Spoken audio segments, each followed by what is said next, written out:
Fadli. Suara ibu.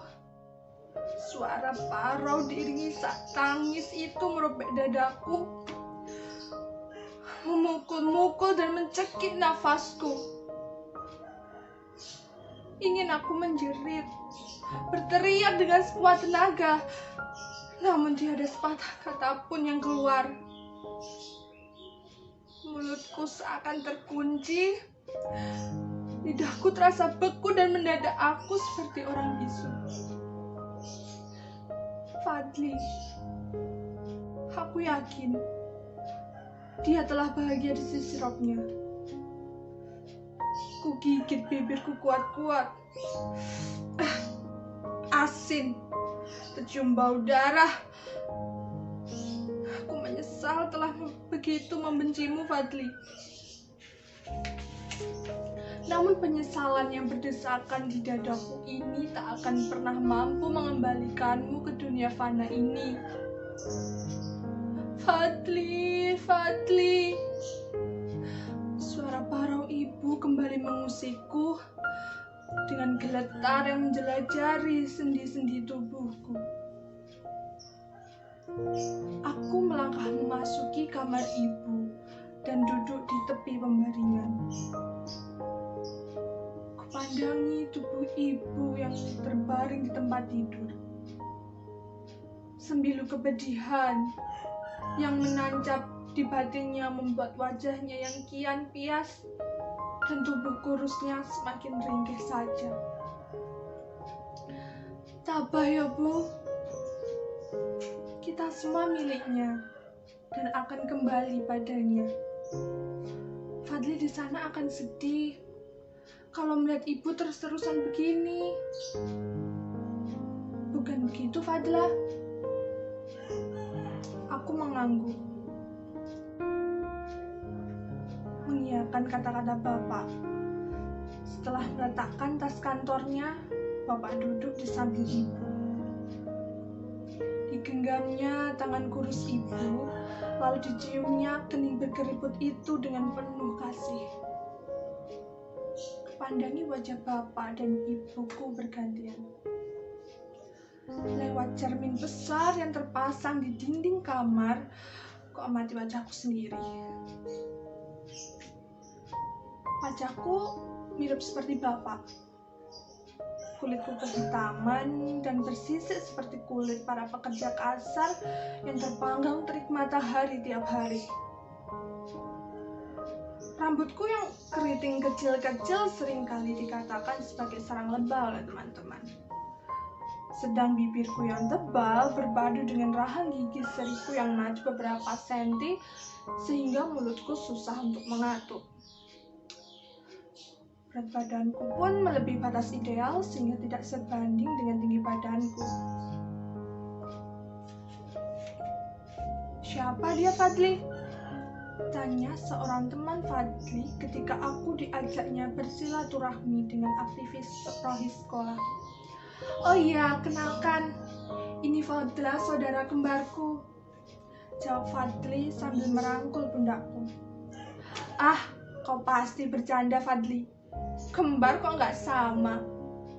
Celetuk salah satu di antara mereka. Saat itu, Fadli berusaha meyakinkan pada mereka bahwa aku saudara kembarnya. Namun aku yakin, meskipun kepala mereka mengangguk-angguk, tapi hati mereka tak mempercayainya. Sorot dari sekian mata itu mengatakan kejujurannya padaku. Fadli memang berbeda denganku. Dia lebih banyak mewarisi paras ibu yang cantik. Kulitnya yang putih bersih, alis matanya tebal menantang dan rambutnya yang bergelombang selalu tertata rapi. Hidungnya yang mancung berpadu manis dengan bibirnya yang tipis dan seksi. Badannya tinggi dan tegap pula.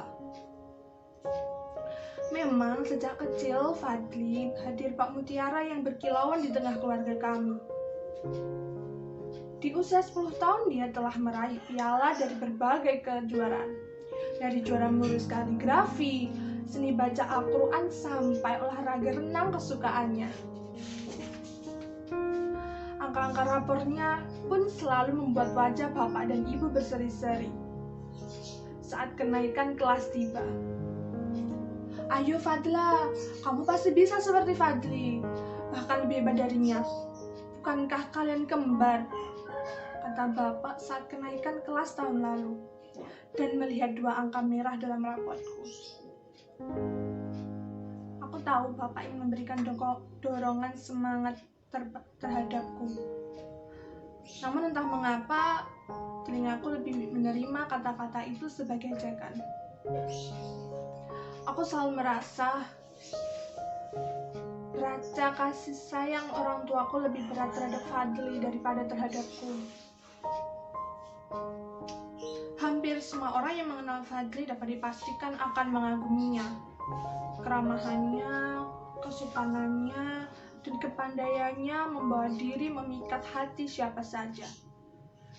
Dari anak balita sampai mbok penjual jamu beras kencur yang setiap pagi lewat depan rumah. Aktivitasnya sebagai ketua di sekolah dan remaja masjid di kampung membuat eksistensinya semakin diakui. Juga dan prestasi yang membuat kepala sekolah berdecak kagum. Belum lagi wajah tampannya yang seperti bintang sinetron atau Riksya itu selalu membuat para gadis-gadis muda tergila-gila padanya. Pernah suatu hari aku didatangi Sevia, gadis model yang wajahnya sering muncul di televisi dan majalah itu, hanya untuk menanyakan tentang Fadli. Coba kalau Fadli bukan saudara kembarku, mungkin wajahku saja dia tidak akan pernah mau. Duh, yang udah kegeeran, goda Tony melihatku didatangi Sevia. Lagian kamu ini aneh deh Fadla, gak ada mirip-miripnya sama Fadli. Kalian kembar tapi tak seperti bilang dibelah 2. Jeletuk yang lain. Seperti pinggang dibelah 2 sih, cuma yang satu kurang bahan. Timpal Oni digiringi gelak tawa mengejek dari seluruh teman yang hadir di kantin sekolah. Aku pura-pura ikut tertawa dengan ejekan teman-teman itu. Meski sesungguhnya hatiku sangat sakit. Di saat seperti itu, seringkali aku berpikir, kenapa aku tak seberuntung Fadli? Aku diciptakan sebagai saudara kembarnya, namun mengapa Allah memberikan sesuatu yang berbeda? Di mana keadilanmu ya Allah? Kian hari aku kian resah dengan keberadaanku. Aku semakin menarik diri dari lingkunganku. Aku merasa tersisih dan terpuruk. Semua orang hanya ingin berbicara dengan Fadli tanpa memperdulikan keberadaanku. Hingga suatu malam, Fadli datang kepadaku saat aku duduk termenung di halaman samping di bawah temaram rembulan. Assalamualaikum Kak. Suara Fadli mengusik lamunanku.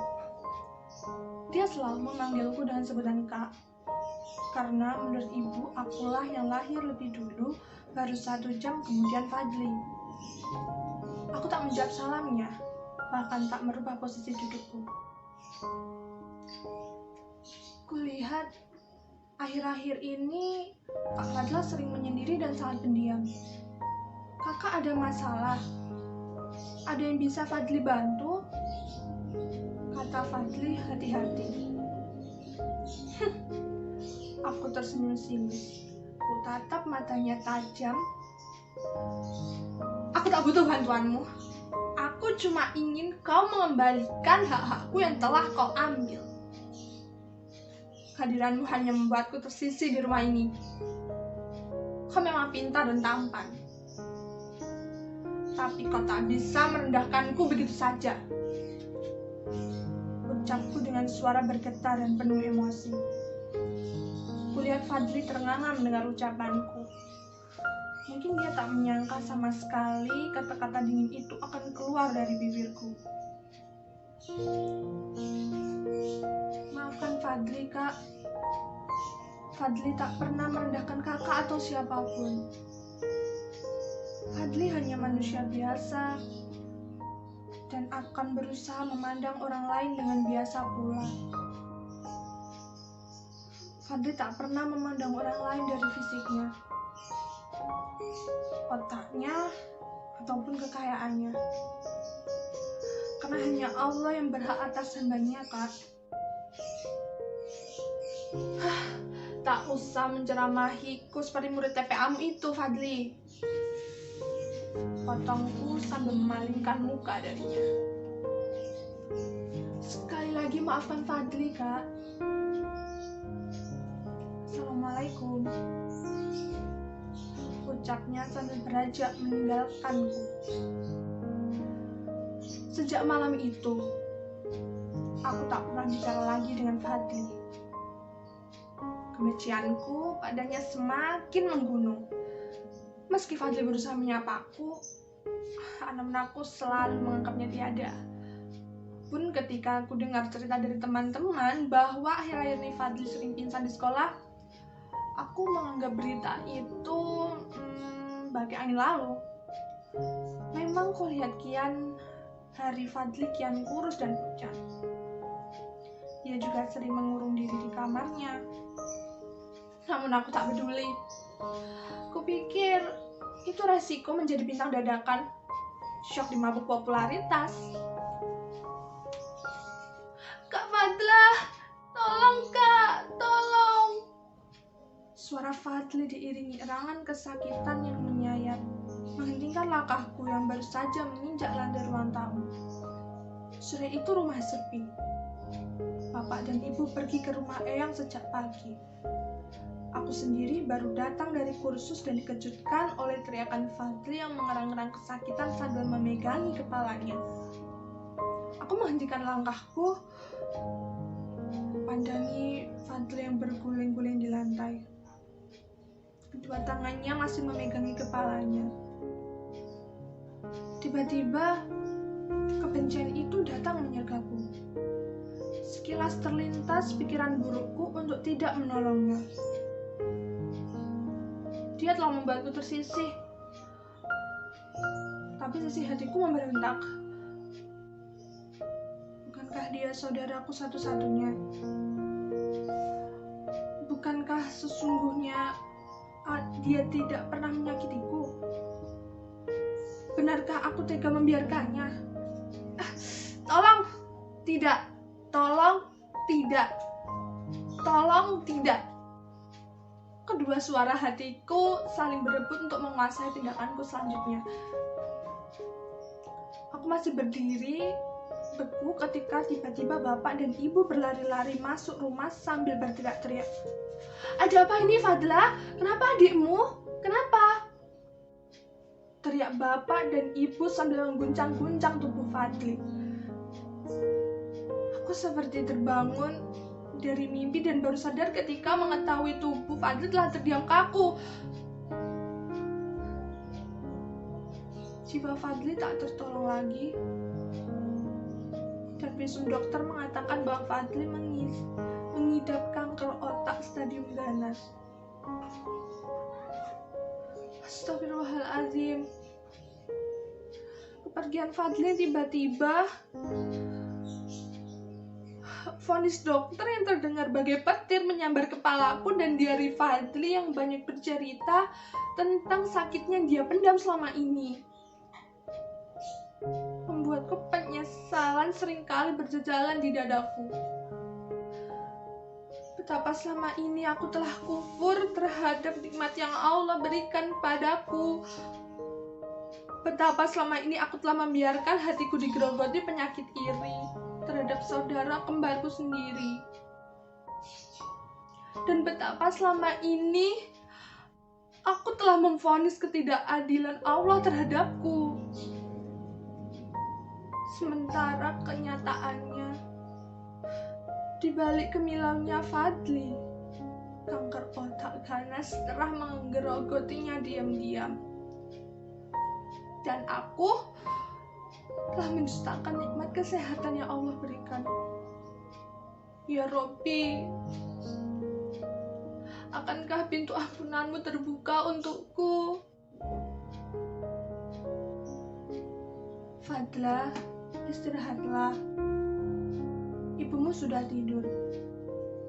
Suara lembut bapak membangunkanku dari lamunan panjang. Tak terasa hampir 3 jam aku terseret dari alam sadar sampai tak tahu kalau ibu sudah tertidur. Perlahan aku berdiri dan melangkah ke sumur. Di luar rembulan bersinar terang. Tengadahkan wajahku menatap kebesarannya. Dalam bayanganku, kulihat Fadli tersenyum dengan wajah cemerlang. Aku hanya manusia biasa, Kak. Dan selamanya akan berusaha memandang orang lain dengan biasa pula. Karena hanya Allah yang berhak atas hambanya. Jakarta, Juli 2001.